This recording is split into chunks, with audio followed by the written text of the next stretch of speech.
الحمد لله الذي لا نحصي ثناء عليه وهو كما أثنى على نفسه، وأشهد أن لا إله إلا الله وأشهد أن محمدا عبده ورسوله. أما بعد، فقال النبي صلى الله عليه وسلم: أبو بكر في الجنة، وعمر في الجنة، وعثمان في الجنة، وعلي في الجنة، والزبير في الجنة، وطلحة في الجنة، وسعد بن أبي وقاص في الجنة، وعبد الرحمن بن عوف في الجنة، وأبو عبيدة بن الجراح في الجنة، وسعيد بن زيد في الجنة.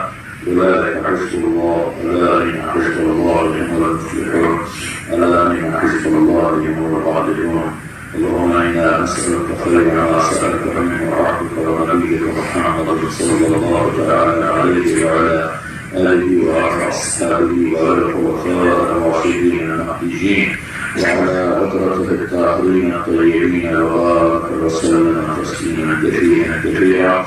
ونعوذ بك من شر ما استعاذك منه عبدك ونبيك محمد صلى الله تعالى عليه وعلى آله وعلى أصحابه وعلى الخلفاء الراشدين المهديين وعلى عترته الطاهرين الطيبين، وبارك وسلم تسليما كثيرا.